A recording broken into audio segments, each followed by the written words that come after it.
Welcome. In this gentle space, you are invited to let your mind stretch, wander, and quietly awaken to the mysteries that shimmer beneath the surface of everyday life. Whether you're curled up at home, out for a calming stroll, or simply seeking solace in the late-night quiet, know that you belong here. Take a soft, slow breath. Release any urge to grasp or memorize. This is your time, your private sanctuary for exploring the wild wonder of the universe and the soft unfolding of your own spirit. All around us, the universe pulses with secrets. There's a hush between heartbeats, a spark in the dark, a trembling at the edges of what we call reality. Tonight, you're gently welcomed to settle in, not as a student or a seeker, but simply as a traveler of possibilities. The pressure to figure it all out can rest for now. Instead, let curiosity be your compass, and let the simple act of listening be your reward. Take a moment to notice how you feel. Are you energized, restless, tired, hopeful, or somewhere in between? However you are entirely welcome here. There's no need to hide, no need to be more spiritual, productive, or present than you already are. Every breath and every beat is enough. Tonight, we weave together two immense worlds, the mysterious depths of the quantum realm and the quiet journey of self-discovery. Both are infinite, both are unpredictable, and both, when truly explored, can change everything. This episode is a gentle invitation into the quantum landscape of the mind, where the smallest shifts ripple out and reality itself appears to bend, twist, or sometimes shatter altogether. Our theme is as unsettling as it is thrilling. You're manifesting the wrong reality. Here's the quantum correction. It's a phrase that stirs up more questions than answers. It pokes at the tender places in our ambitions, our dreams, and our beliefs about the power we hold.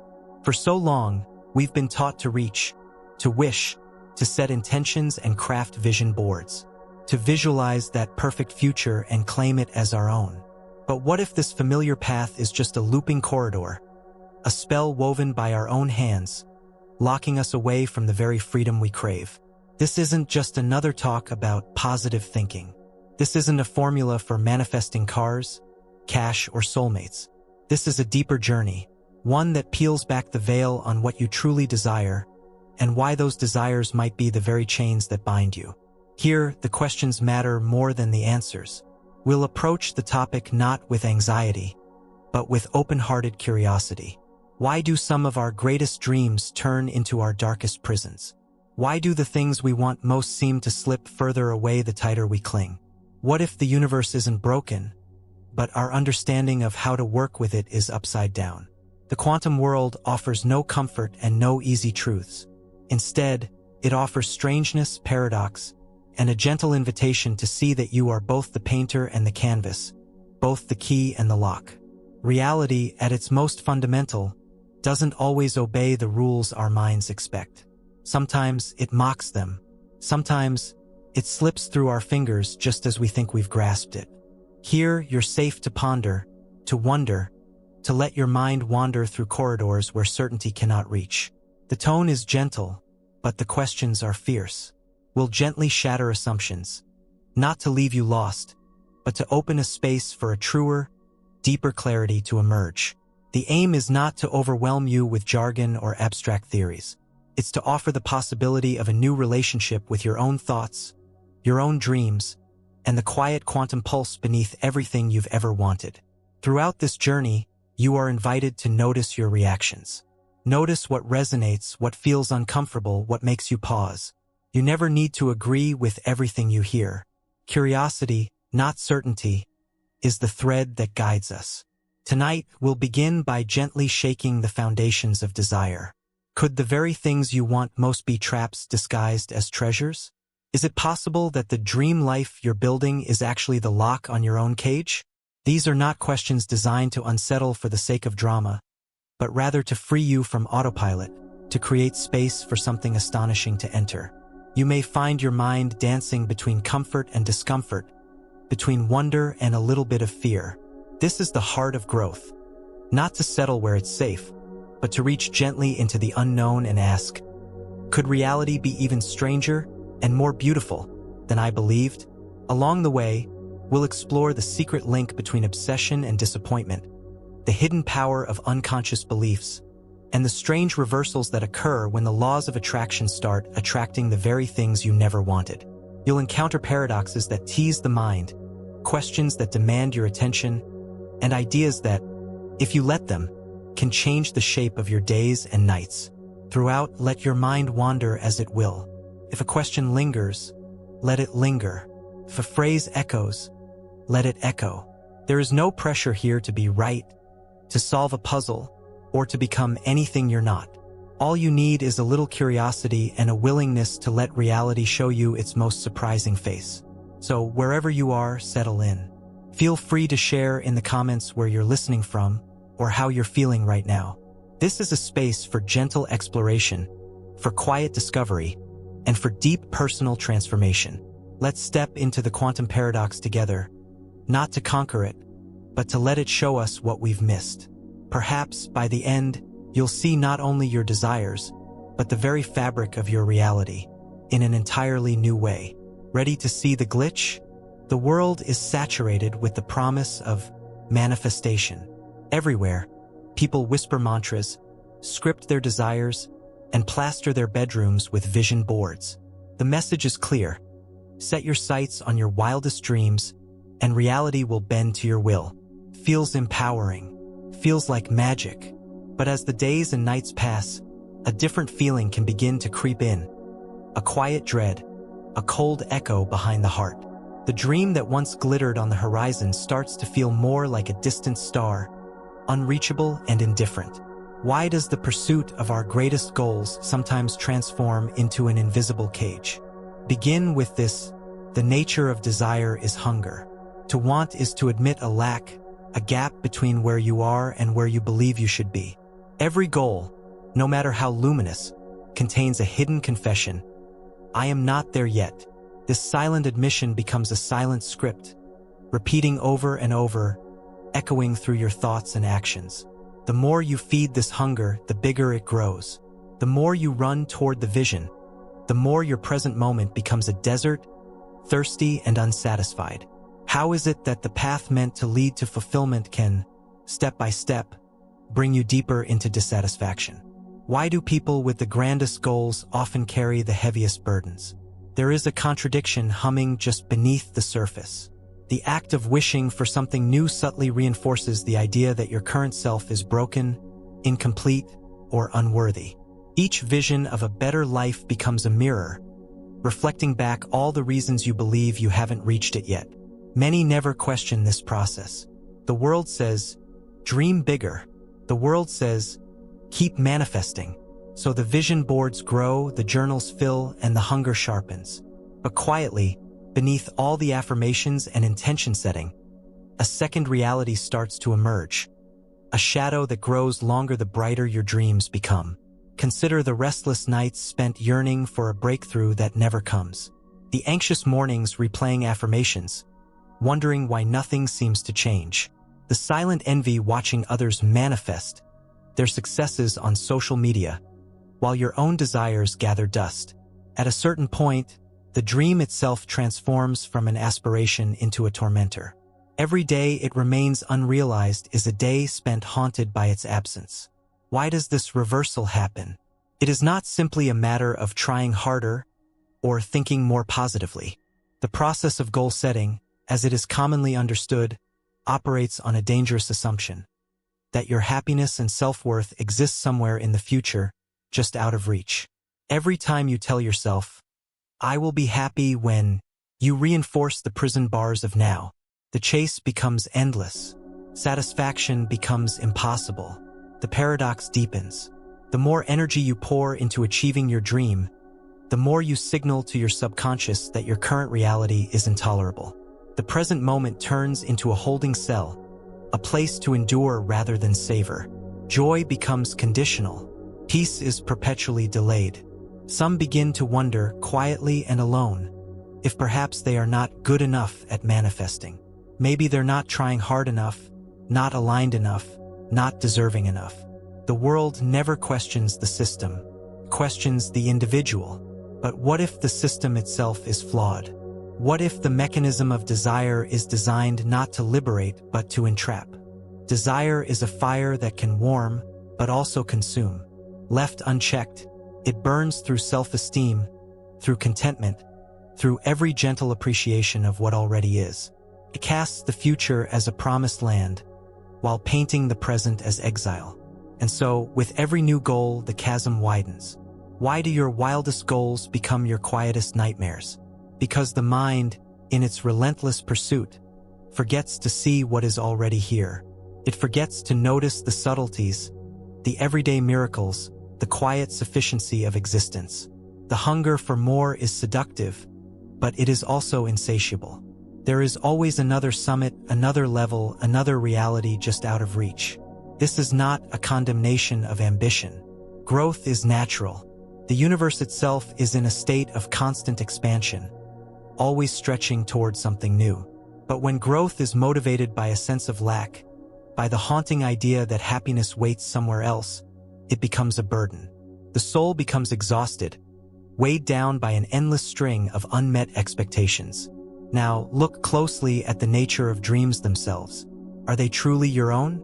Or have they been planted by family, society, advertising, or culture? How much of what you pursue is an authentic calling, and how much is an echo of someone else's desire? Often, we inherit our dreams without question, chasing ghosts through mazes built by other hands. There is a deeper glitch here, one that is rarely named. Every goal you set for the future risks stealing your presence from now. Every day spent chasing a fantasy is a day lost to the reality before you. And yet, to let go of dreaming altogether feels terrifying. What would life be without aspiration?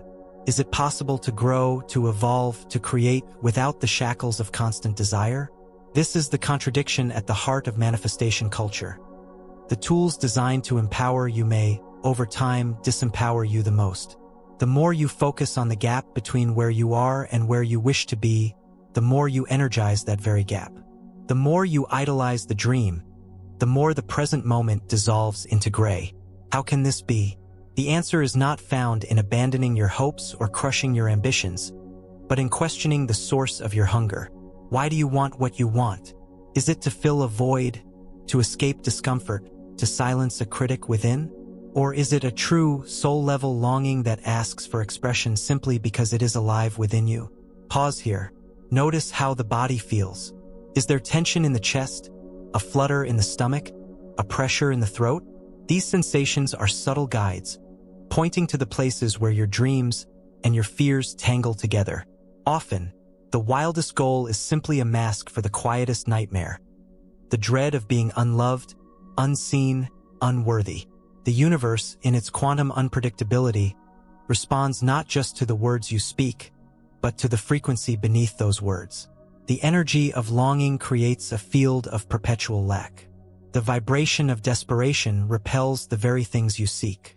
Here, the science and the soul meet, in the understanding that reality is shaped not just by intention, but by the emotional and energetic climate beneath your thoughts.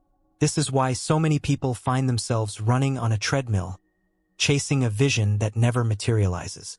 The harder they try, the further it recedes. The more they script, affirm, and visualize, the more the universe seems to echo back a resounding, "not yet." The nightmare grows not from the dream itself, but from the insistence that happiness waits on the other side. The soul aches for rest, for acceptance, for the realization that it is already whole. But the mind, obsessed with manifesting a different reality, cannot hear this quiet truth. Next, we will face the uncomfortable realization. Now that you've glimpsed how your desires might be prisons, what if the very act of wishing is rewiring your future for disappointment? Let's rip apart the illusion of goal setting and reveal the paradox at its core. The promise glimmers at every turn, that if you can only want something hard enough, if you can sharpen your focus with enough intensity, the universe will eventually bend in your favor. This idea is seductive. It creates an atmosphere of urgency, an electric sense that every moment you are not manifesting is a moment wasted. The voices of success stories become a chorus in your mind, each one insisting that the secret ingredient is simply never letting go, never relax, never ease up, Want with every fiber of your being, and what you desire will arrive. And yet, beneath this surface optimism, a strange phenomenon appears. The most dedicated manifestors, the ones who never miss a vision board session, who set alarms to repeat affirmations, who squeeze desire into every waking breath, are not always the most fulfilled. Instead, a quiet misery takes hold. Restlessness haunts the most diligent dreamers. Anxiety becomes a constant companion. Some even begin to feel betrayed, not just by the universe, but by their own minds. Why does this happen? Why does the act of relentless wanting seem to create the opposite of what is desired? There is an uncomfortable truth hidden in the shadows. Obsession distorts the frequency you emit. It is a signal not of confidence or abundance, but of panic, of the fear that, at any moment, your dream will slip through your fingers forever. Manifestation culture rarely addresses this tension.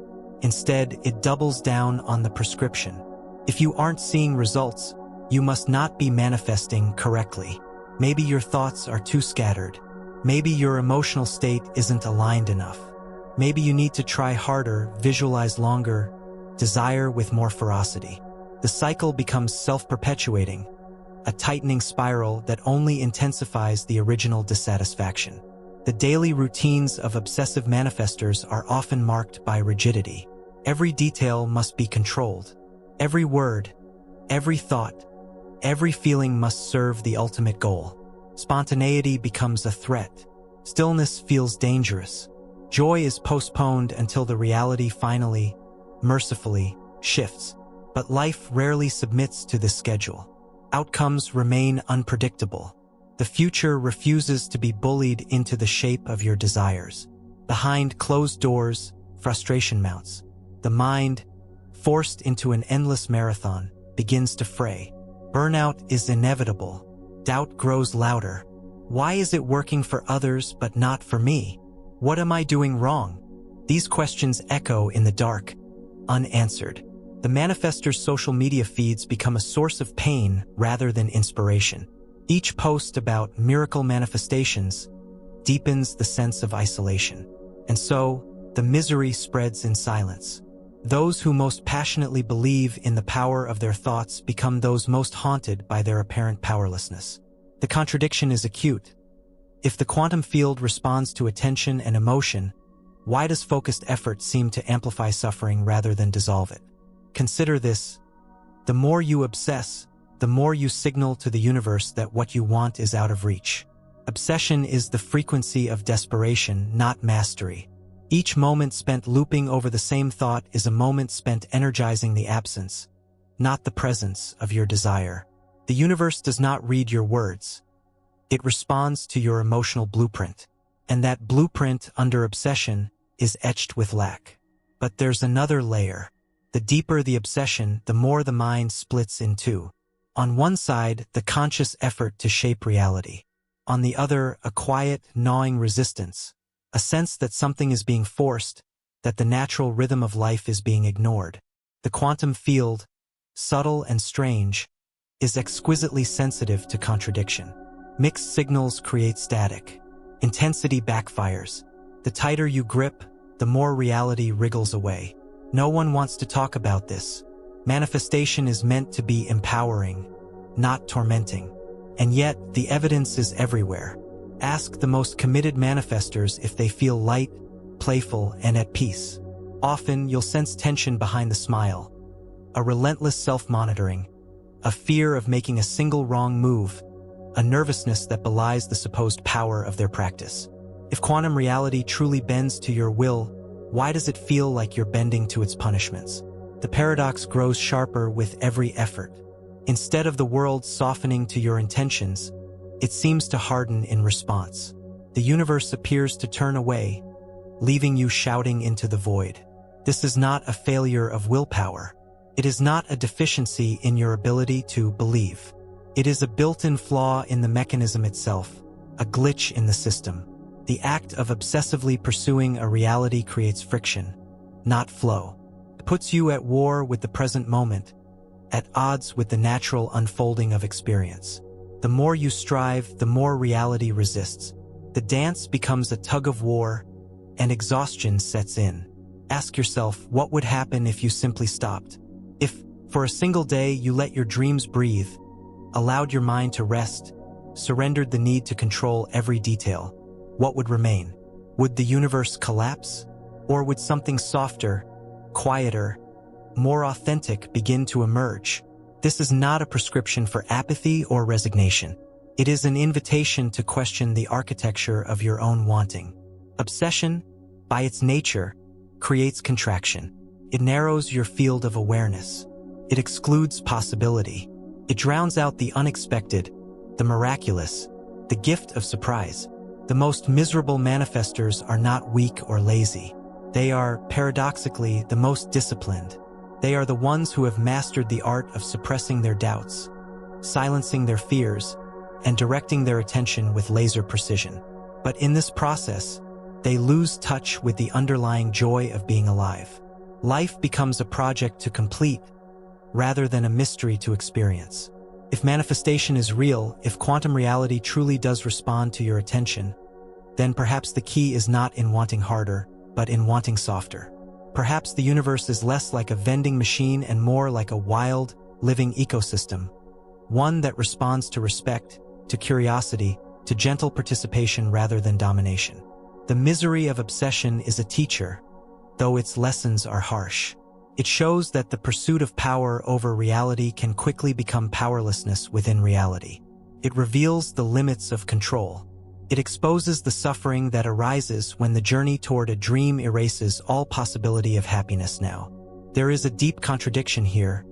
The very tools designed to empower you can become the sources of your greatest torment. The drive to manifest a perfect reality can blind you to the beauty of the imperfect one you already inhabit. The pursuit of fulfillment, when twisted by obsession, becomes a guarantee of emptiness. This realization is not meant to discourage. It is meant to open a doorway. If obsession cannot create peace, then peace must be possible by another path. The quantum field, after all, is not a judge. It is not a scoreboard. It is a canvas, waiting for your unique touch, a touch that need not be frantic, anxious, or desperate. Perhaps the next step is to question not just what you want, but why you want it. To examine the roots of your desire, to notice the energy that underlies your intentions. Is it joy, or is it fear? Is it curiosity, or is it desperation? The answer will shape the outcome, not just in the world around you, but in the quality of your inner life. You've realized your dreams can haunt you, but why do the most dedicated manifestors end up trapped in anxiety and chaos? If quantum reality bends to your will, why does it feel like you're bending to its punishments? Next, we will see the paradox grow even sharper. What if wanting something too much is not just ineffective, but actively destructive? What if every passionate wish is the very signal that destroys it? Let's uncover the sabotage hidden in longing and confront the possibility that your strongest desires might be repelling your reality. Now, the contradictions gather in the shadows. You've seen the misery that can follow obsessive manifesting. A deeper question now rises from the depths. What if the act of wanting itself carries a hidden cost, a secret poison in the bloodstream of your intentions? The world urges you to dream bigger, to set your sights higher, to chase your desires with everything you've got. But could this very intensity be the signal that ensures you will never receive what you seek? To want is to send a message, not just to your own mind, but to the fabric of reality itself. The quantum world responds not to the surface of your thoughts, but to the energy that pulses beneath them. Each longing, each ache, each whispered plea carries its own resonance. This resonance, when too intense, becomes a siren call of lack. The more feverishly you desire, the louder you announce to the universe that you do not have. The paradox deepens. Wanting becomes a frequency of repulsion. There are moments when the thing you want most seems to move further away the more you pursue it. The house, the job, the lover, the breakthrough, they hover at the edge of possibility, close enough to touch but always just out of reach. Each effort to grasp them is met with an equal and opposite force. Reality recoils, slipping through your fingers. This is not mere chance. It is a law written in the hidden codes of existence. Consider the dynamics of magnets. Like repels like, The field you emit is not the words you chant or the vision you hold, but the subtle vibration of not enough. The universe, finely attuned to these signals, responds not with gifts, but with distance. The signal of desperate wanting is a signal of emptiness. The response is always more emptiness. This is the sabotage hidden in longing. To want something too much is to broadcast to the cosmos your belief in its absence. Every time you repeat, "I must have this," you are quietly affirming, "I do not have this." The energy of desperation is the energy of negation. The louder you shout, the more silence echoes back. The result is a cycle of self-fulfilling prophecy. The more you crave, the less you receive. The more you chase, the further your dreams flee. It is not punishment. It is feedback. The quantum world is a mirror, not a wish-granting machine. It reflects not your words, but your essence. The most passionate wishes can become curses. The moment you cross the threshold from joyful anticipation into anxious craving, the signal shifts. Joy creates attraction. Desperation creates distance. The universe cannot be bullied into submission, can only respond to what you are, not what you wish to appear. Is it possible, then, that your strongest desires are not just ineffective but actively destructive? Could every passionate longing be a self-sabotage, a cosmic pushback, a silent no embedded in every please? The question haunts the quiet hours. This is not a call to suppress your desires or abandon your dreams. It is a call to notice the frequency beneath your wanting. Does it vibrate with love or with fear? With confidence or with doubt? With presence or with panic? The answer shapes not just what you attract, but who you become. Every want is a signal. Every craving is a message. The universe responds not to the surface of your thoughts, but to the subterranean energy of your being. If you crave from a place of emptiness, emptiness is what echoes back. If you wish from a place of panic, panic is what ripples through your life. How, then, can you want without sabotaging? How can you long for change without creating resistance? The key is subtlety, a shift from desperate hunger to gentle openness, to want without need, to desire without demand, to invite rather than insist. But the world rarely teaches this. The culture of manifestation is built on the myth of force. Want it hard enough and it will appear. But the hidden truth is that the universe softens in response to softness. It yields to surrender, not to struggle. It opens in response to trust, not terror. Every craving is a crossroads. You can choose to amplify the frequency of lack, or to soften into a state of quiet allowing. The more you grip, the less you hold. The more you demand, the less you receive. The law is ancient and unyielding. What if every want is a sabotage signal, and every craving a cosmic pushback? This question is not a warning. It is a key, a gentle invitation to become aware of the energy you send out with every dream, every intention, every hope. Now, as you feel the paradox sharpen, a new puzzle emerges. If longing is a repellent, what is truly shaping your world? If your conscious wishes are signals of lack, could something unseen, something hidden, be at work beneath the surface? Next, we will question whether your reality is shaped not by what you desire, but by what you cannot see.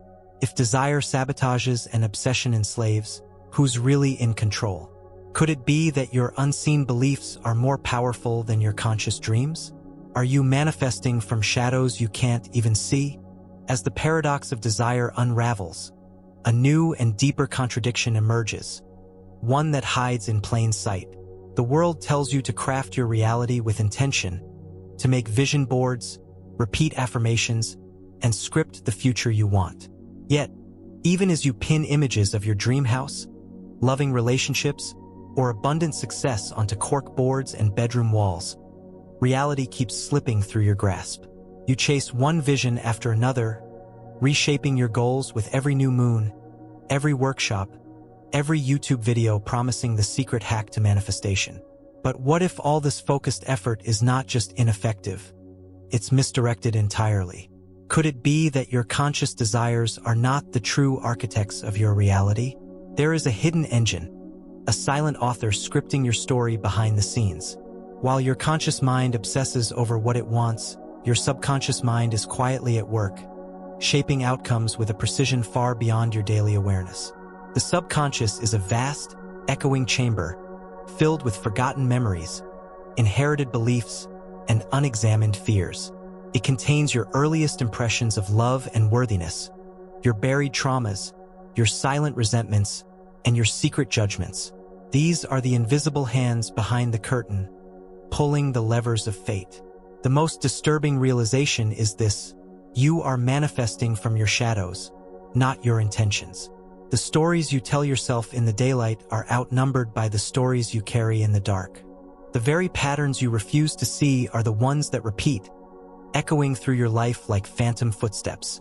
You can paste affirmations to every mirror in your house, but if, deep down, you believe you are unworthy, unsafe, or unlovable, the results will be dictated by that subterranean conviction. Consider the structure of an iceberg. Above the surface floats the conscious mind, proud, articulate, filled with plans and affirmations. Below, in the icy deep, lies the true mass, the subconscious. It is ancient, instinctive, and implacable. The greater part of your life is steered by this unseen force. Vision boards may orient the tip of the iceberg, but the direction of the current is determined by what lies below. The language of the subconscious is not words, but feelings, images, and somatic memories. It remembers every time you were rejected as a child, every time you were told not enough, every moment your spirit shrank in shame. These imprints become the templates for what you believe is possible. You may wish for abundance, but if scarcity is tattooed on your nervous system, abundance remains an empty word. You may script for love, but if you carry wounds of abandonment, love becomes elusive, always just beyond reach. The contradiction is acute. The harder you try to overwrite your reality with positive intentions, the more your unexamined shadows assert themselves. The subconscious cannot be bullied or tricked. It demands acknowledgement, not denial. Every time you set a goal that conflicts with your hidden beliefs, you create internal friction. The conscious mind chants yes, but the subconscious whispers no. The quantum field responds to the sum of both voices, not just the one you choose to amplify. Are you manifesting from shadows you can't even see? The question unsettles because it means surrendering the illusion of control. You are not the sole author of your destiny. You are a co-creator with all that you carry within. Your reality is shaped not just by your vision, but by your blind spots, by the beliefs and traumas you have never examined. This is why reality so often resists your best-laid plans. You may think you're moving forward, but the gravitational pull of the subconscious drags you sideways or even backward. You meet the same kind of partner again and again, encounter the same financial struggles, or fall into the same cycles of procrastination or self-sabotage. You wonder why your manifesting never works, never realizing that it is working, just not from the place you intended. The universe, it seems, is less interested in what you consciously wish for than in what you fundamentally expect. The quantum field is a mirror, but it is tuned to the deepest frequencies you emit. Surface-level intentions are no match for the seismic power of unconscious belief. Your world is shaped not by what you want, but by what you assume. Some will recoil from this idea, desperate to believe in the supremacy of conscious will. But the evidence is undeniable. The most powerful manifestors are not those who set the most elaborate goals, but those who have learned to make peace with their inner shadows. They are those who excavate the roots of their resistance, who honor their wounds, who welcome discomfort as a teacher. True creation, then, is not about endless vision boards or relentless positive thinking. It is about becoming intimate with your own blind spots. It is about asking, again and again, what do I truly believe is possible for me? What am I afraid to look at? Where do I still carry pain or shame or fear? The answers to these questions are the coordinates of your reality. To ignore your shadows is to give them power. To acknowledge them is to begin the process of alchemy, turning pain into possibility, trauma into wisdom, resistance into flow. This is not glamorous work. It is not instantly gratifying, but it is the only path to authentic change. If desire sabotages and obsession enslaves, who is really in control? The answer is clear: your unseen beliefs hold the reins. Until you bring them into the light, they will continue to shape your life in ways you cannot predict. Your conscious mind is not the master but the apprentice. Only by listening to the quiet, persistent voice of the subconscious can you begin to rewrite the script. This process is not about perfection, but about humility and curiosity. The shadows are not your enemies. They are parts of you that once needed protection. When you listen to them, honor them, and integrate them, the energy they once consumed is freed for creation. Now, the question grows even more troubling. If your blind spots are in the driver's seat, what happens when the very laws of the universe, the so-called law of attraction, begin to attract the opposite of what you desire? Are you being punished by the universe, or are you unknowingly sabotaging your own fate? Next, we will confront the disturbing idea that the laws you trust to guide your reality may, under certain conditions, become your greatest adversary. The law of attraction is often described as the universe's benevolent response to your intentions. Like attracts, they say, focus on abundance and abundance appears. Focus on love and love floods in. Focus on gratitude and more to be grateful for will come. This law is supposed to be the ultimate tool for empowerment, a cosmic contract promising that your inner world creates your outer world. But the deeper you look, the stranger it becomes. What if this law has a shadow side, a paradox so profound it threatens to undermine everything you believe about your ability to shape reality? The contradiction is not merely philosophical. It is visceral, lived, and relentless. There are times when, no matter how fiercely you focus on positivity, the opposite arrives at your door. You script for wealth, and unexpected expenses appear. You meditate on love, and relationships fracture. You affirm health, and sickness lingers. The harder you try to raise your vibration, the more reality seems to grind you down. At first, you might chalk this up to impatience, to the lag time between intention and manifestation. Maybe the universe is just testing you, or maybe your faith isn't pure enough. But over time, a new and darker suspicion grows. What if the law itself is unreliable or even hostile? What if the act of trying to attract something actually repels it? Are you being punished by the universe, or are you unknowingly sabotaging your own fate? The question cuts deep because it challenges the very foundations of self-help and spiritual wisdom. For many, this contradiction becomes a source of shame. If the law of attraction isn't working, it must be your fault. You must be doing something wrong. You search for hidden blocks, try new techniques, invest in courses and coaches, always hoping to find the missing key. But what if the problem isn't you? What if the law, as commonly understood, is incomplete? A half-truth that ignores the complexity of the subconscious, the role of hidden beliefs, and the unpredictable intelligence of the quantum field. The law of attraction, in its simplicity, assumes that your conscious focus is the only force at work. But reality is never that simple. Your subconscious beliefs, your emotional wounds, your hidden fears, all emit their own frequencies, shaping outcomes in ways you cannot control. When these frequencies conflict with your conscious desires, the result is chaos. Like doesn't always attract like. Sometimes like attracts its shadow. Consider this: when you focus obsessively on attracting love, your underlying fear of abandonment might be the louder signal. When you fixate on wealth, your old beliefs about scarcity shout over your affirmations. When you try to heal, your body absorbs the message that it is broken. The law of attraction becomes a double-edged sword, a force that amplifies not just your dreams, but your doubts. In this light, the universe is not punishing you. It is responding with perfect neutrality, reflecting your entire energetic landscape, not just the pretty parts. You are not the victim, but the participant in a dance that is far more complex than the slogans on your vision board. The paradox grows even sharper. Every attempt to fix your life by imposing a new reality may strengthen the old reality you're trying to escape. Every effort to attract is a subtle affirmation of lack. The universe, ever responsive, brings you more of the same. The villain here is not the universe, nor is it you.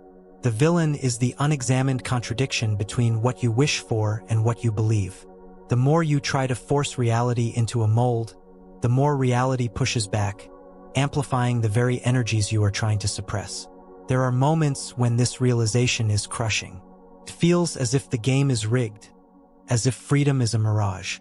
But there is another perspective, one born of radical honesty and self-inquiry. When you begin to see the law of attraction not as a tool to manipulate the universe, but as a mirror to reveal your hidden patterns, everything changes. The disappointments become teachers. The setbacks become maps. Each failure is a signal, guiding you to the places within that require healing, integration, and acceptance. This is a humbling process.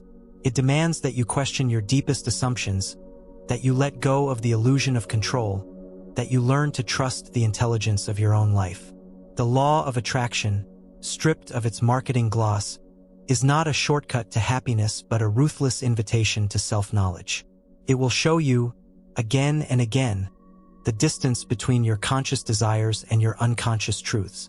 Are you the victim or the villain in your own story?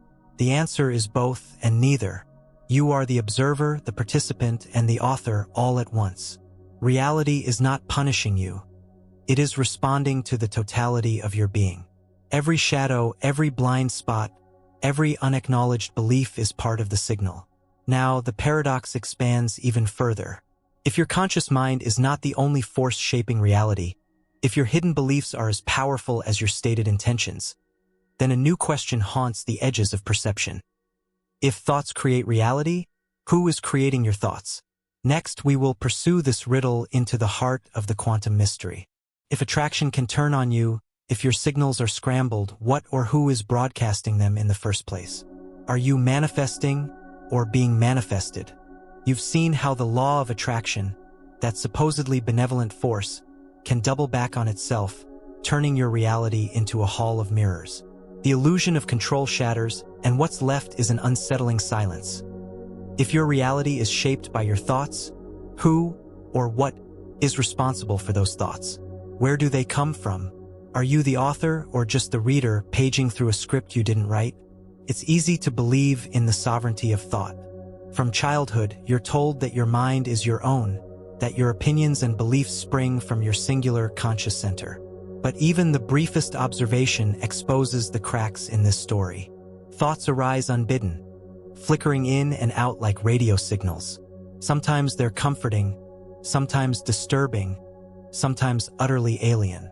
A memory drifts in as you brush your teeth. An intrusive worry ambushes you during a moment of calm.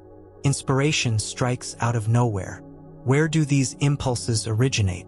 Science offers one set of answers: neural firings, genetic wiring, environmental triggers.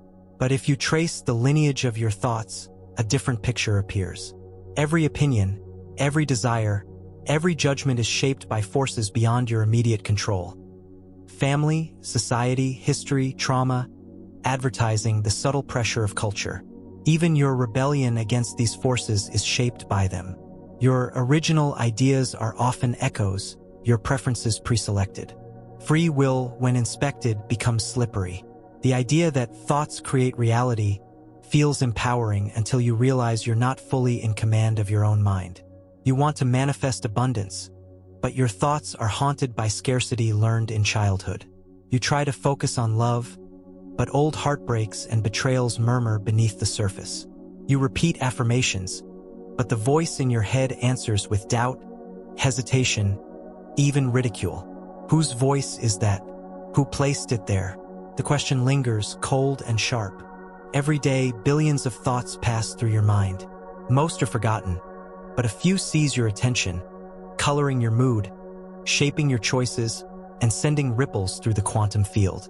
If you are a radio, who is choosing the station? Sometimes it feels as if you're only listening, reacting, not originating. The grand promise of manifestation starts to unravel. How can you create reality if you're not the source of the signal? Culture amplifies this confusion. Everywhere, you're urged to master your mindset, control your thoughts, banish negativity. But try as you might, stray thoughts slip in, sometimes with force and frequency. The harder you try to suppress them, the stronger they become. The mind is not a disciplined general but a wild and crowded city, its streets echoing with voices both familiar and strange. So, who or what is truly creating your thoughts? Are you a passenger in your own mind, or a puppet moved by invisible strings? Is it possible that your reality is not only constructed by your thoughts, but that your thoughts themselves are constructs, fragments of a larger pattern, coded into you by forces unseen? This is where the quantum paradox reveals itself most starkly. The quantum field is said to respond to observation, to attention, intention, emotion. But observation itself is shaped by layers upon layers of conditioning. The you who is manifesting is not a solitary creator but a composite, a chorus of influences, many of them unconscious. Each thought is a product of both your personal history and something larger: societal tides, collective memory, ancestral pain. The implications are staggering. If your thoughts are not wholly your own, then neither is your reality. The act of manifesting becomes less an exercise in willpower and more a process of discovery, an unending search for the hidden authors of your own mind. Every time you try to change your life by changing your thoughts, you are working with tools that are, in part, given to you, programmed by others, colored by ghosts you may never name. And yet, there's a strange freedom in this realization. If you are not the sole source of your thoughts, you are also not fully responsible for their origins. The shame and blame that so often come with failed manifestation, the guilt, the self-punishment, the endless search for blocks, begin to lose their grip. Instead, a new curiosity arises. What if the true act of creation is not to force your thoughts into submission, but to question them, to trace their roots, to greet them as visitors rather than masters? The mind is a landscape, not a dictator. Thoughts pass through, shaped by wind and weather, by the passing of time, by seasons both visible and hidden. Sometimes, a thought is just a cloud, a momentary shadow. Sometimes it is a seed, waiting for the right soil. To manifest consciously is to recognize this terrain, to observe without judgment, to choose which seeds to water and which to let go. Here, manifestation becomes an act of humility, not hubris.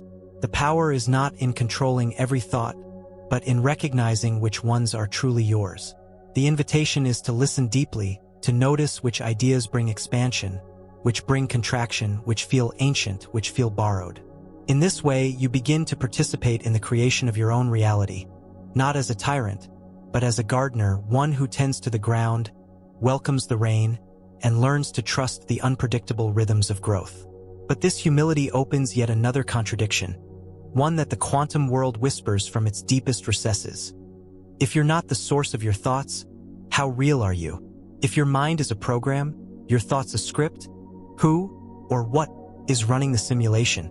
Are you manifesting, or are you being manifested by something beyond your grasp? Next, we will step into the most unsettling territory yet. Quantum physics calls you an illusion, a pattern in the data, a flicker in the cosmic code. If that's true, who or what is running your simulation? The deeper you peer into the machinery of your own mind, the stranger the universe appears. Quantum physics does not flatter the ego. It does not comfort you with stories of personal sovereignty or promise you dominion over reality. Instead, it offers a riddle. The self you cling to, the I you reference with every intention and desire, is nowhere to be found. Beneath the surface, there is only process, no fixed point, no controlling agent, just energy, information, probability. At the quantum level, reality loses its solidity. Particles flicker in and out of existence, location and momentum dissolve into clouds of uncertainty, and the act of observation itself becomes a creative force. But what or who is doing the observing? You think you are the observer, the consciousness peering out from behind your eyes. Yet quantum experiments hint at something altogether more disorienting. The observer is also observed. The subject is also the object. The boundary between self and world blurs into nothing. If you are a pattern in the quantum field, a ripple in the information stream, what does it mean to create reality? Is it your personal will shaping the cosmos? Or is the cosmos shaping you, spinning your story from algorithms and archetypes older than time? The notion that you are not a solid, enduring self but a flicker in the simulation is both terrifying and liberating.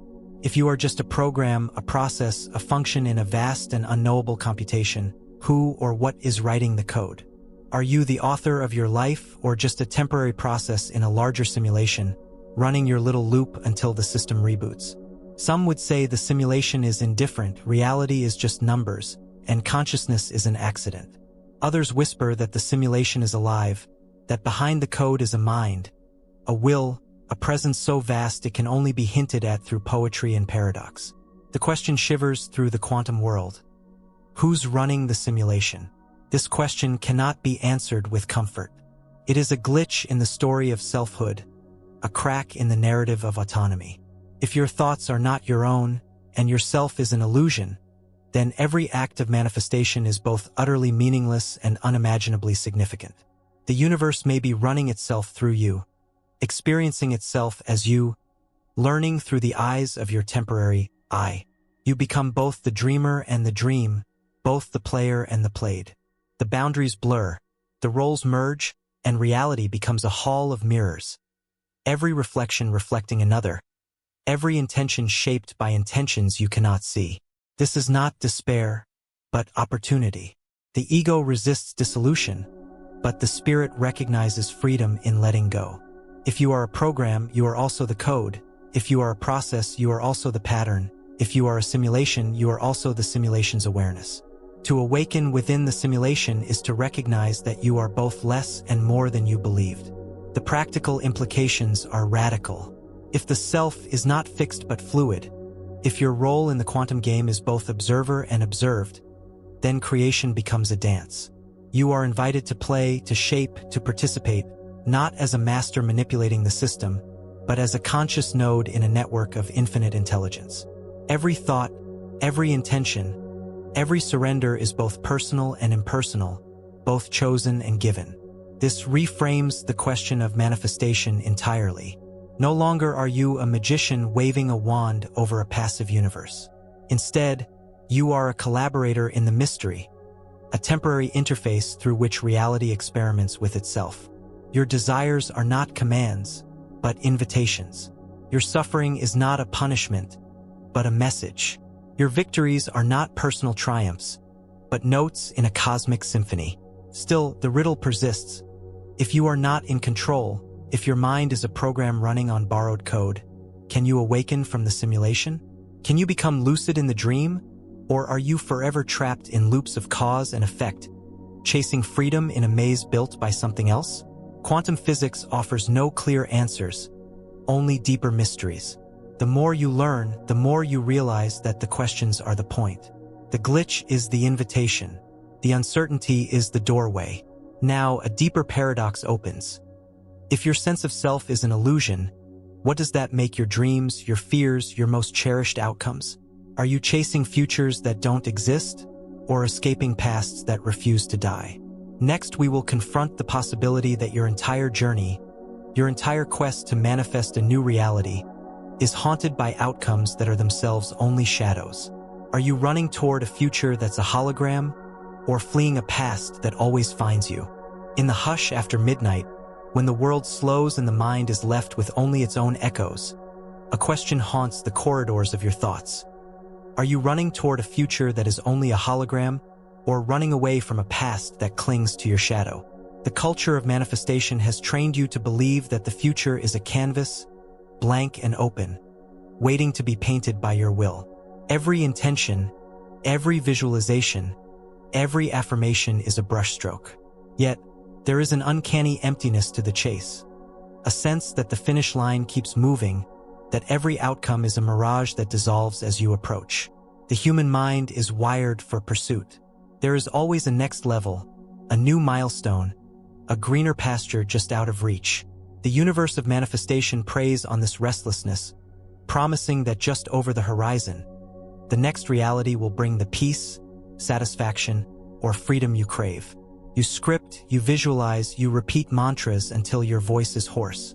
Each step is driven by the silent hope that you will finally outrun your fears, outpace your disappointments, and step into a life untouched by pain or regret.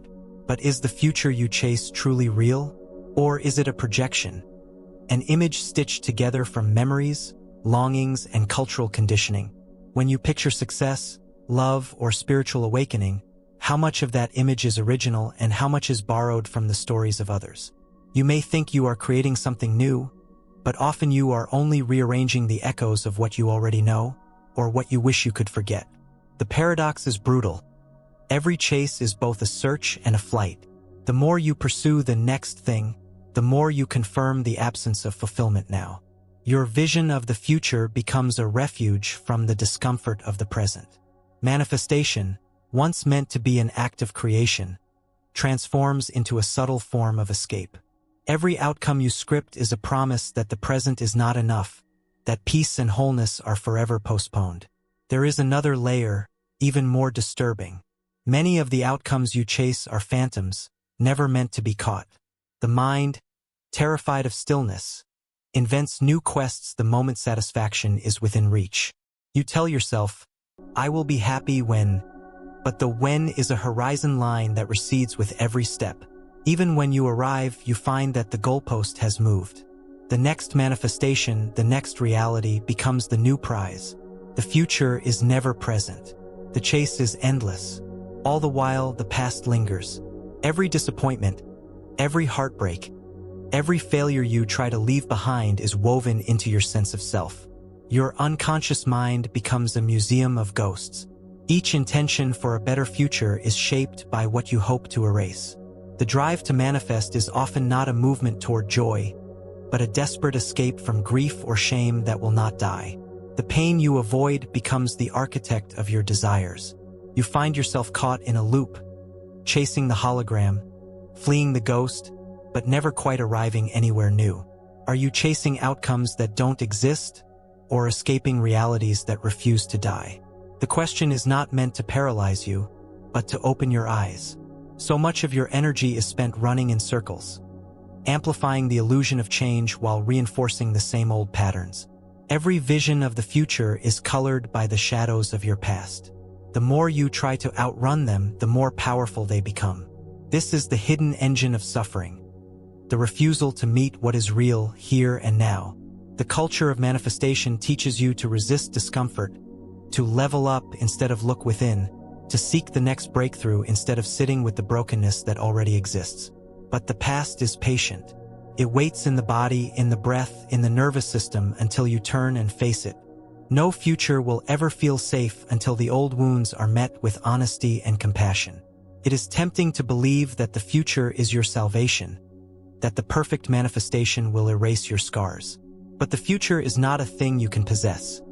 It is a projection, a moving image, shaped by your relationship to the present and the past. When you chase outcomes that don't exist, you are like a person running after their own shadow, never realizing that what you seek is always right behind you, hidden in plain sight. There is a deeper freedom, though it rarely arrives in the form you expect. When you stop running from your past, from your pain, from the haunting sense of not enoughness, the future loses its power to torment you. Outcomes no longer shimmer like false promises. Instead, you begin to see that reality is not something to be pursued or escaped, but something to be witnessed, inhabited, and transformed from within. The chase is exhausting because it is endless. The ghosts of the past cannot be outrun. The holograms of the future cannot be grasped. But there is a still point between these two extremes, a place where you can stand and see both clearly. In this place, you are no longer at the mercy of outcomes, no longer a victim of old realities. The power to create is no longer about force or flight, but about presence, honesty, and willingness to feel. You've seen how your sense of self may be an illusion, and now you see how your dreams and fears can be just as unreal.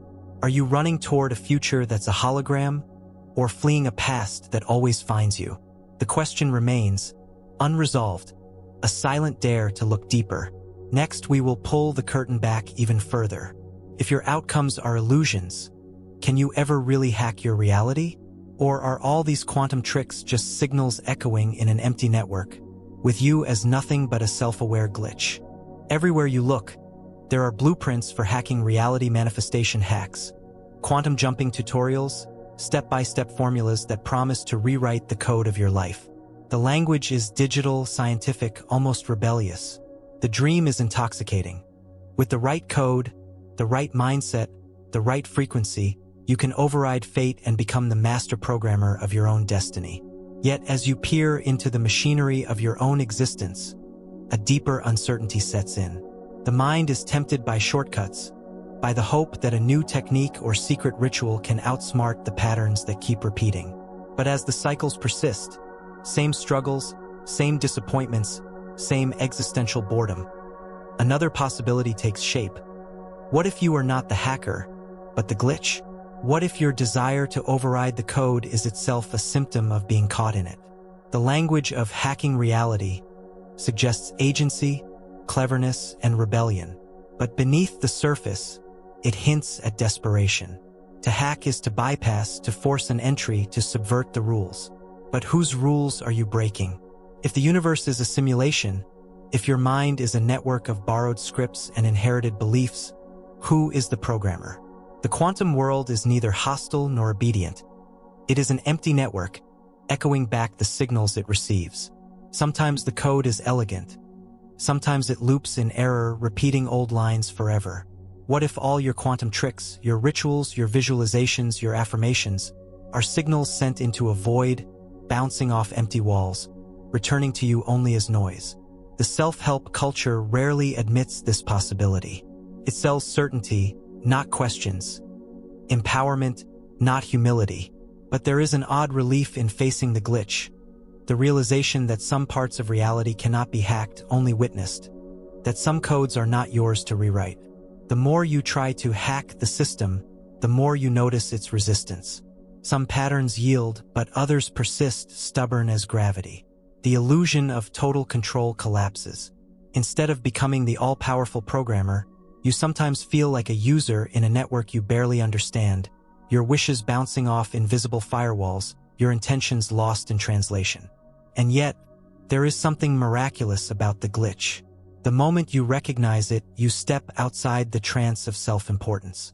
You see that not every problem is a puzzle to solve, not every pain a program to override. There is wisdom in the system, an intelligence that exceeds your own. Sometimes what you call a glitch is the system's way of redirecting you, slowing you down, or keeping you from an outcome that would have been your undoing. But still, the ache for agency remains. The longing to break free, to rewrite the story, to become something more than a flickering error message in the code of existence. Is it possible to hack the quantum field? Or are you destined to play out your role as a glitch with Wi-Fi connected, aware, but fundamentally limited? Some say the real hack is not force, but surrender. Not rewriting the code, but learning to read it, to understand its logic and its loops. The more you accept your role as both user and glitch, the more you discover the hidden pathways, the backdoors of insight, the shortcuts of surrender, the patches of acceptance. The quantum field responds not just to intention, but to awareness. The moment you notice the loop, the moment you name the glitch, the pattern begins to lose its grip. You are not powerless, but your power is not what you thought. It does not lie in total mastery, but in conscious participation. You are a node in the network, a signal in the field, both creator and created.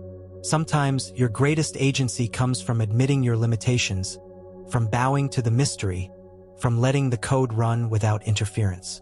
There is a humility in this view, a relief from the relentless pressure to fix yourself, to optimize every outcome, to outsmart every fate. Sometimes the glitch is the point. It is the evidence that you are not alone in the network, that there are forces and intelligences beyond your own. The desire to hack reality may be the echo of a deeper longing, to connect, to belong, to participate in something vaster than your individual will. So, can you hack the quantum code? Or are you just a glitch with Wi-Fi? The question is not answered with certainty, but with openness. The more you accept your role as both signal and receiver, the more you attune to the rhythms of the system. Some outcomes you can influence, others you must simply witness. Some patterns you can change, others you must honor for their strange wisdom. After confronting the possibility that you're a glitch, the final paradox emerges. If you stop trying to create your reality, does the universe stop listening? Or is that the moment you finally wake up? Next, we will meet the edge of the paradox, where action ends and awareness begins. If the game of hacking reality is set aside, what remains? Is it emptiness, or is it awakening? The noise of self-help culture is relentless. Everywhere you turn, you're told to want more, to ask more, to declare more, to conjure reality through constant, unwavering intention. The pressure never lifts. The message is everywhere. Keep manifesting, keep scripting, keep hustling for your future. Yet a deeper current flows beneath this noise, a silent, defiant impulse. What if you simply stopped? What if you placed every ritual, affirmation, and vision board aside? Would the universe fall silent? Would your reality collapse into chaos? Or would something entirely unexpected happen?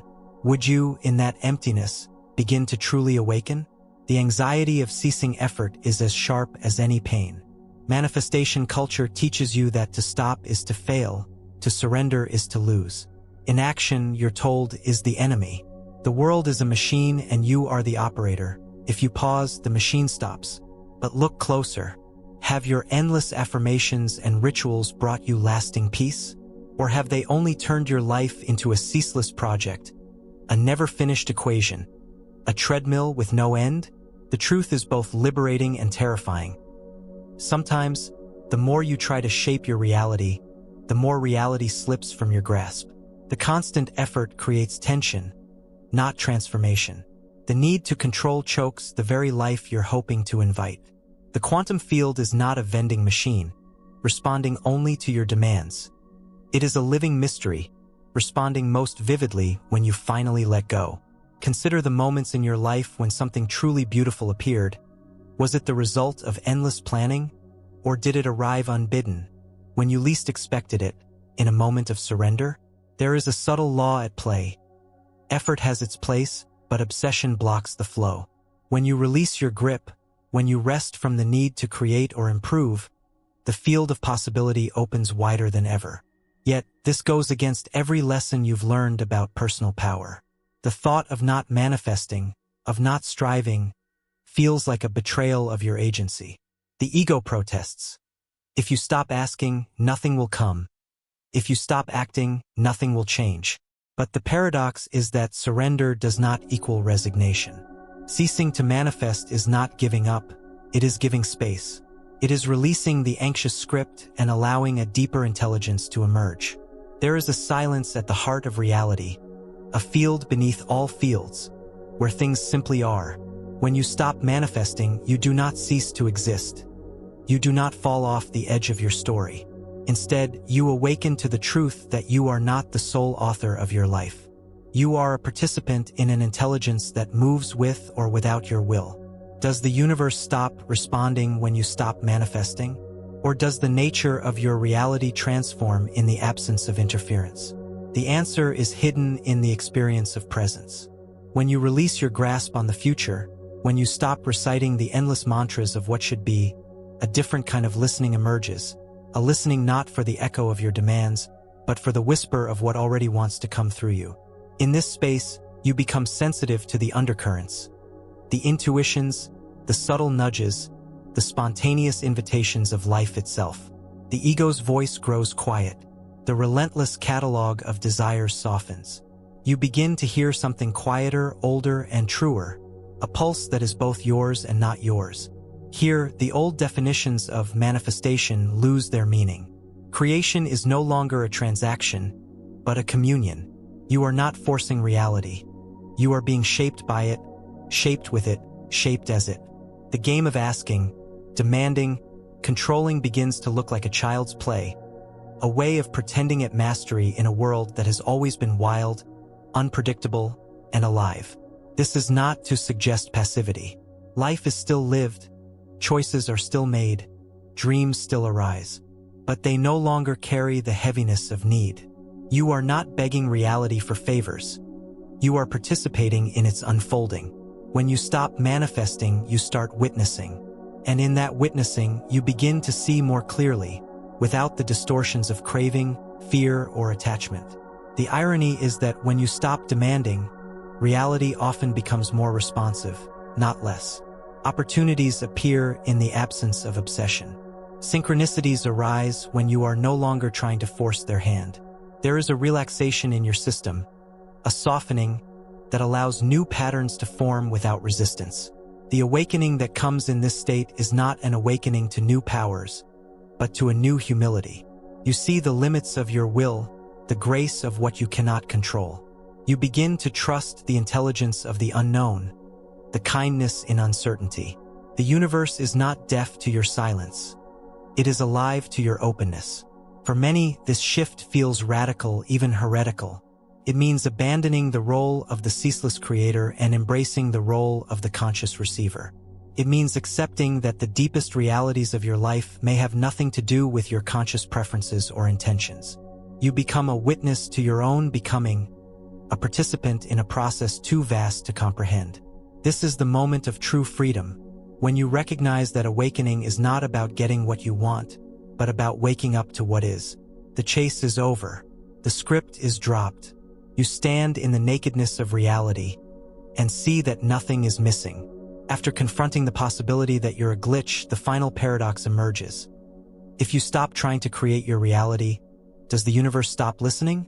Or is that the moment you finally wake up? Next, we will stand at the threshold of all questions.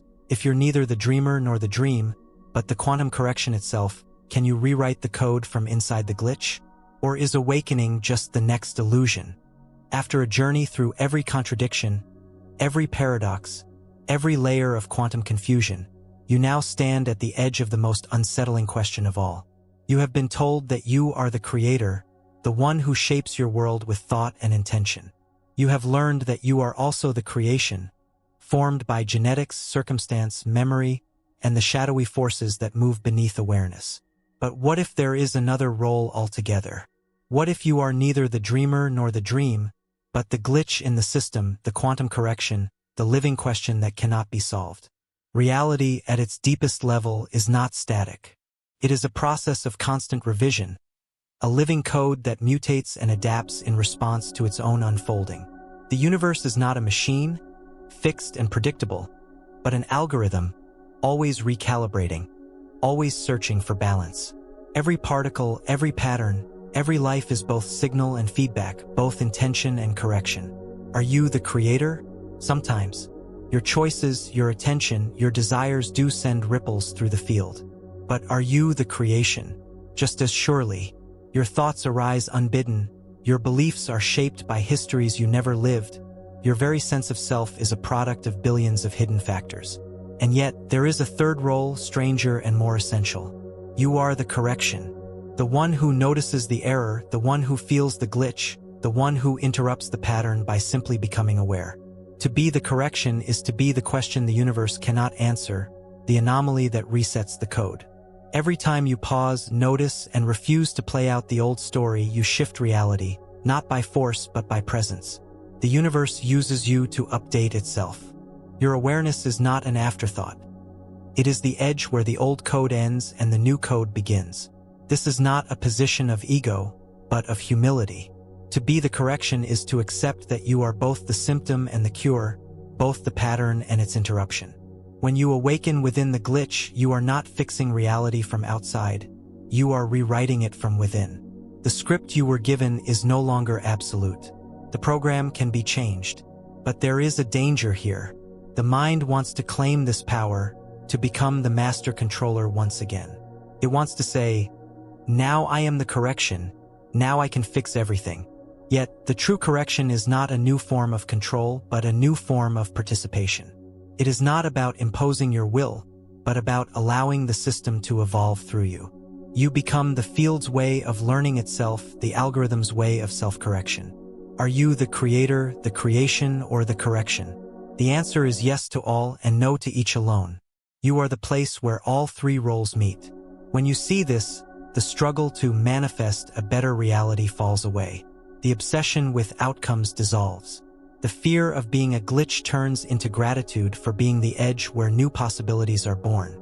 Perhaps awakening is just the next illusion, the final trick of the ego, the last attempt to become the hero of your own story. Or perhaps it is the moment when you finally stop chasing, stop fleeing, stop hacking, and simply rest in the knowledge that you are, and always have been, the place where the universe updates itself. Now you stand at the edge. If you're neither the dreamer nor the dream, but the quantum correction itself, can you rewrite the code from inside the glitch? Or is awakening just the next illusion? The paradox remains, unresolved, echoing through your mind as you consider everything you've learned, unlearned, and glimpsed along this journey. Would you like to proceed with the series recap and close? You've traveled far, following paradoxes that wound ever tighter, dissolving certainty at every turn. What began as a quest to control reality has become something else entirely. The old map is in shreds. The territory beneath your feet is no longer familiar. And as you stand at this precipice, the final question loops back upon itself. Are you the creator, the creation, or the correction? The urge to resolve this is strong. The human mind aches for answers, for categories that soothe the chaos. You want to choose, am I the author of my world, the product of my circumstances, or the anomaly that rewrites the script? But the deeper you gaze, the more these distinctions blur and flicker, as unstable as a quantum particle in a cloud chamber. Each role dissolves into the next, refusing to stay fixed, refusing to be named. The teachings of manifestation seduced you with a single promise, that you are the master, the architect, the will that bends the world to its purpose. The thrill of this belief is hard to resist. It flatters, it emboldens, it sets you apart. But the quantum world is not built for masters. It does not reward control. It rewards participation, observation, and, above all, change. So you ask yourself again, are you the creator? Yes, in the sense that each thought, each breath, each trembling intention leaves a trace on the field of possibility. Your preferences matter. Your dreams matter. Your capacity to wonder, to imagine, to long for something different. These are acts of creation, everyone. You do not exist apart from the universe. You are one of its ways of expressing newness, of conjuring what has never been. But in the next breath, the question unravels. Are you the creation? Yes, and more deeply than you ever dared to admit. Your mind is a composite. Your beliefs, your fears, your hopes, each one shaped by history, family, culture, trauma, accident. You are not a solitary flame burning alone, but the current that runs through billions of lives, echoing through centuries, through forgotten ancestors and fleeting moments of joy or sorrow. You are a song that began before you, and will continue long after your last note has faded. And what of the correction? Here, the paradox sharpens. All along this journey, you've sensed the presence of a glitch, a place in the system where the rules break, where the story skips, where the algorithm is forced to reconsider itself. The correction is not a villain, not a virus, not a punishment. It is the opening. It is the possibility that something radically new can emerge, not from control, not from repetition, but from the refusal to play out the same script. This is what it means to be human. Not to be the perfect creator, not to be a passive product of your world, but to be the place where something unexpected can happen. To be the question that reality cannot answer. To be the edge where new code is written, not from outside the system, but from within the heart of the glitch. What happens when you recognize yourself as the correction? What happens when you stop fearing your contradictions and begin to court them? When you let your uncertainty speak? When you stand in the gap between who you thought you were and who you might become? The world does not end. Instead, it begins again, not as a fixed destination, but as a living process, a sequence of awakenings without conclusion. Perhaps this is the true quantum correction, not an answer but an opening, not a victory but a transformation. The power you sought was never the power to dictate reality, but the power to disrupt, to question, to let the system learn from its own errors. You are the place where the universe doubts itself, wonders about itself, and chooses, for a moment, to pause the loop and consider an alternative. Are you the creator, the creation, or the correction? The truth is not either slash or, but all at once. Every time you try to pin yourself down, to settle into a single identity, the quantum field slips from your grasp. You are a wave, not a particle. You are both intention and accident, both cause and effect, both story and storyteller. You are the place where all opposites meet. To see yourself this way is both a burden and a freedom. The burden is that there is no final resting place, no unchanging ground, no answer to who you are or what you're supposed to do. The freedom is that you are never stuck. You are always becoming. The future is not written in stone, but in code that rewrites itself every time you observe, every time you question, every time you risk believing in something more. The urge to resolve, to conclude, to make sense of it all will never truly disappear. The mind longs for comfort, for certainty, for a story that wraps itself around you like a blanket. But the most powerful gift of this journey is not comfort, but curiosity. It is the willingness to stand at the threshold, to look into the darkness, and to say, I do not know. I am the question. I am the glitch. I am the opening. In the end, perhaps awakening is just the next illusion, the final frontier of self-deception, the last mask the ego puts on before dissolving into mystery. Or perhaps it is something even gentler. The moment you realize you never needed to escape, never needed to control, never needed to become anything other than the space in which reality writes itself anew. The old systems will tempt you to start over, to find a new method, to chase a new goal. The vision boards will call to you. The rituals will promise control. The manifesting culture will offer another formula, another affirmation, another reason to believe you're just one more intention away from finally making it. But now something has changed in you. The hunger for answers has softened. The need for certainty has faded. You have seen the code from within, and you know that the only thing worth protecting is your own curiosity, your willingness to remain open. You are not finished. You are not solved. You are not healed once and for all. You are the process, the glitch, the living correction at the heart of reality. You are the wave that refuses to collapse, the probability that never settles, the story that keeps telling itself in new ways. If you must have a final truth, let it be this: there is no final truth. The quantum world will always offer new questions, new paradoxes, new edges to stand on. Reality is not a problem to be solved, but a riddle to be lived. A riddle that gets stranger, wilder, and more beautiful the longer you let it unfold. So tonight, as you rest in the afterglow of uncertainty, let your mind be easy. Let your questions linger. Let the glitch remain unresolved. The code is not broken. You are not broken. The correction was never a punishment, but an invitation to participate, to awaken, to rewrite, and to wonder. Tomorrow you may be the creator. Tomorrow you may feel yourself the creation. But tonight, and in every moment of radical curiosity, you are the correction, the invitation for the universe to surprise itself. Are you the creator, the creation, or the correction? Perhaps you are the question that reality keeps asking, the answer it never wants to find. And so, the journey continues, unresolved, alive, and endlessly new.